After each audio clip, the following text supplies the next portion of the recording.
Asante mtazamaji kwa kuendelea kuchagua TVE. Bado tuko nawe katika TVE habari, na sasa tuungane naye Sofia Amani kwa habari za biashara. Kifuatacho ndani ya TVE habari. Na katika biashara, Tanzania na China kuimarisha biashara kupitia mfumo wa malipo kwa shilingi.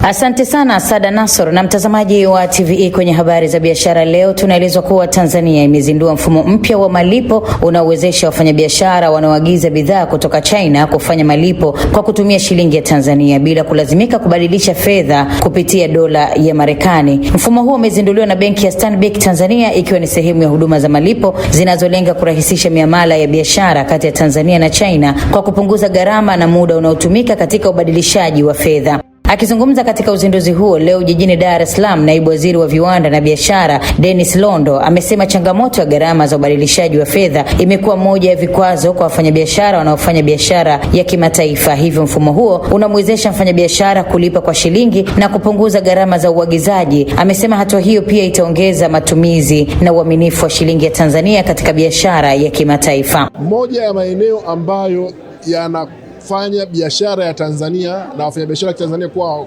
magumu ni gharama ya kubadilisha fedha na kutuma fedha. Kwa utaratibu huu ambao tumeuzindua leo ni kwamba mfanyabiashara wa Tanzania ambaye anaagiza bidhaa zake China hahitaji wala halazimiki kubadilisha shilingi yake. Ataagiza kwa shilingi na atapokea mzigo wake wenye thamani ile ile ya kile ambacho amekiagiza.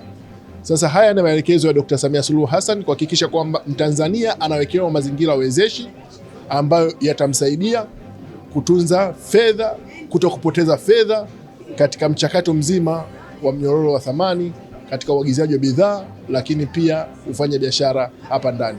Kwa hiyo Stanbic ambacho wamekifanya ni kuunga mkono jitihada za serikali katika kuhakikisha kwamba Mtanzania si tu anafanya biashara, lakini Mtanzania halazimiki kuingia gharama ambazo sio za lazima katika hiyo transaction. Kwa upande wake naibu gavana wa Benki Kuu ya Tanzania Sauda Msemo amesema mfumo huo unaendana na juhudi za kuboresha mazingira ya biashara kwa kuwapatia wafanyabiashara njia salama, rahisi na zenye ufanisi za kufanya miamala ya kimataifa. Huku afisa biashara wa Stanbic Anthony Kimambo amesema mfumo huo utapunguza urasimu wa gharama za miamala kati ya Tanzania na China, hatua inayotarajiwa kuongeza ufanisi wa biashara na kupunguza gharama za uzalishaji. Tunatarajia kwamba utaratibu huu utawezesha biashara na uwekezaji kuwa rahisi zaidi, lakini kwa uharaka zaidi, lakini pia tunatarajia kwamba gharama zitapungua, hususan kwa kuwa kutakuwa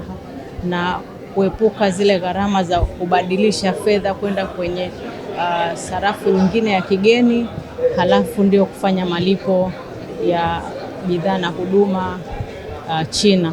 Lakini pia itasaidia sana katika biashara ya huduma na bidhaa mbalimbali kati ya nchi hizi mbili, Tanzania na China.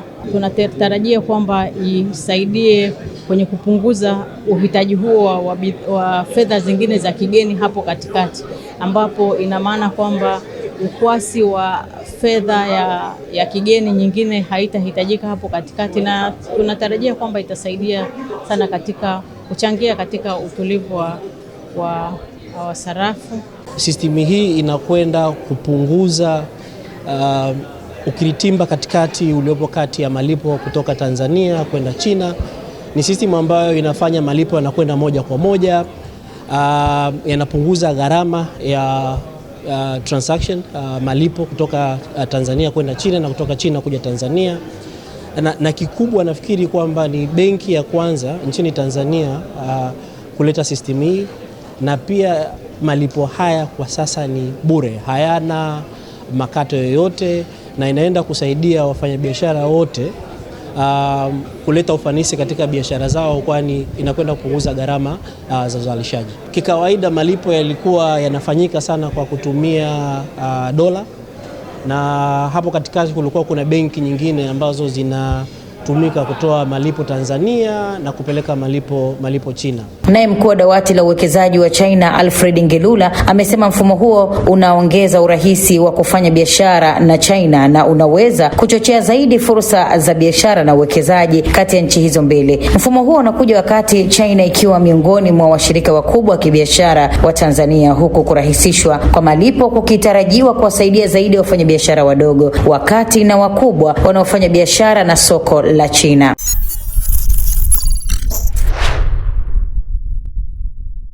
Tanzania na Marekani zimeendelea kusisitiza umuhimu wa kuimarisha ushirikiano wa kimkakati katika sekta za madini adimu, nishati, afya, uwekezaji na maendeleo ya kiuchumi. Hayo yameelezwa katika mazungumzo kati ya Waziri wa Fedha Balozi Hamisi Musa Omar na Kaimu Balozi wa Marekani nchini Tanzania Andrew Lenz jijini Dar es Salaam, ambapo wamekubaliana kuendeleza ushirikiano wa serikali kwa serikali na kitaalamu. Kwa upande wake, Kaimu Balozi Andrew Lenz amesema mawasiliano ya karibu kati ya wataalamu wa Tanzania na Marekani ni muhimu katika utekelezaji wa miradi mikubwa ya kimkakati ikiwemo sekta ya gesi asilia, madini na uwekezaji. Amesema nchi hizo pia zitaendelea kushirikiana katika kuongeza thamani ya rasilimali na kuimarisha mazingira ya uwekezaji nchini. Katika sekta afya, Lenz amesema Tanzania na Marekani zimesaini makubaliano ya afya yenye thamani ya dola bilioni 3.1 za Marekani kwa kipindi cha miaka 5 yanayolenga kuimarisha mifumo ya afya, kukabiliana na magonjwa na kujenga uwezo wa ndani. Naye Waziri wa Fedha Balozi Hamisi Musa Omar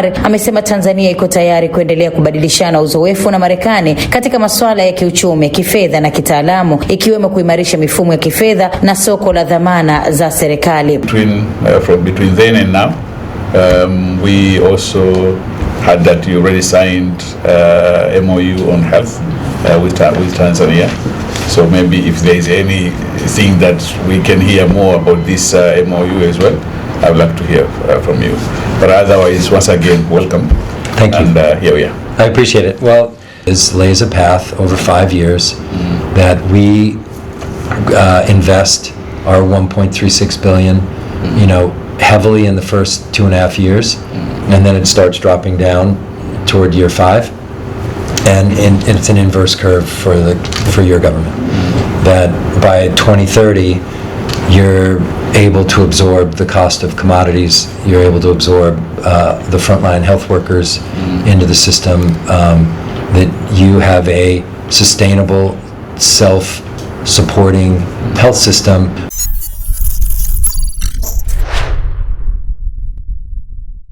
Na kampuni ya Lake Gas inatarajia kutoa zaidi ya mitungi 500 ya gesi ya kupikia kwa wananchi, ikiwa ni sehemu ya juhudi za kuhamasisha matumizi ya nishati safi ya kupikia na kupunguza utegemezi wa nishati zinazochafua mazingira na kuhatarisha afya za wananchi. Akizungumza katika mdahalo uliofanyika Kizimkazi visiwani Zanzibar, meneja masoko wa Lake Gas Sadiki Abri amesema wananchi wenye kipato cha chini wamekuwa wakikabiliwa na changamoto mbalimbali katika upatikanaji wa nishati safi ya kupikia, hali inayochangia baadhi yao kutumia nishati zisizo rafiki kwa afya na mazingira. Aidha, Abri amewataka wananchi kuchukua hatua kwa kuanza kutumia nishati safi ya kupikia, akisisitiza kuwa matumizi ya gesi ni muhimu katika kulinda afya, mazingira na kuboresha maisha ya jamii kwa ujumla. Katika Kizimkazi Festival wiki hii tunatoa mitungi 500 bure kwa mamantilie na watu wa hali ya chini kupitia mdahalo huu wa Kizimkazi under Mwanamke Initiative Foundation.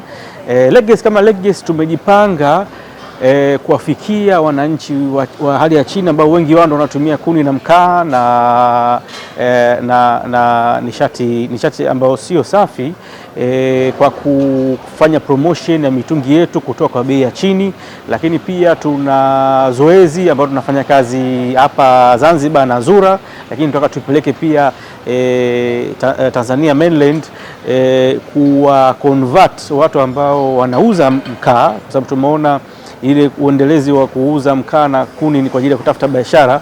Kwa hiyo wanauza mkaa, tuwawezeshe ili wauze gesi. Kwa upande wake, Mohamed Juma Haji, msambazaji wa gesi visiwani Zanzibar, amesema upatikanaji wa gesi kwa wananchi ni hatua muhimu katika kuongeza matumizi ya nishati safi. Tumeamua kuboresha huduma hii kwa kwenda kila maeneo kuweza kufungua hii huduma, na wale watumiaji ama watu ambao wanaishi katika eneo kuweza kupata huduma kwa urahisi. Hii inapelekea kuweza kuwahamasisha pia vile watu kuweza kutumia nishati safi. Tunategemea ikifika 2030 insha Allah, tutahakikisha kwa eneo la Zanzibar lote kwa ujumla tumefika kila kona na kila eneo. Mara kadhaa tunatoa mitungi bure kwa wananchi baada ya kupata hamasa viongozi wetu na kuwagaia wananchi wao, kwa sababu lengo na madhumuni manake kuweza kuiona jamii inatumia nishati safi na safi. Aidha, wananchi wameiomba serikali kutazama upya gharama za upatikanaji wa gesi ya kupikia, wakieleza kuwa bei iliyopo bado ni kubwa kwa baadhi yao kuweza kumudu, hususan wananchi wenye kipato cha chini. Wamesema kupunguzwa kwa gharama za gesi kutasaidia kuongeza idadi ya wananchi wanaotumia nishati safi ya kupikia na kupunguza utegemezi wa kuni na mkaa, sambamba na kuimarisha afya za wananchi na kulinda mazingira. Tunapenda kutumia nishati safi, lakini ni gharama inakuwa inatukosti sana kwa sisi kwa watumiaji. Baadhi ya watu wanapenda kutumia nishati safi, lakini lakini gharama zimekuwa kubwa. Kwa hiyo tulikuwa tunamuomba mama aweke bajeti kwenye serikali kutuwezesha sisi ambao tuna uhitaji wa kutumia nishati safi. Kwa hiyo tunamuomba sana mama atufikirie katika hilo. Asante sana mtazamaji wa TVE na Sada Nassor. Hayo ndiyo yaliyojiri kwenye habari za biashara kwa siku ya leo. Nikushukuru sana Sofia Amani kwa habari za biashara, mtazamaji wa TVE. Mimi ni Sada Nassor. Tupate mapumziko mafupi, tukirejea Roman Shirima na habari za kimataifa.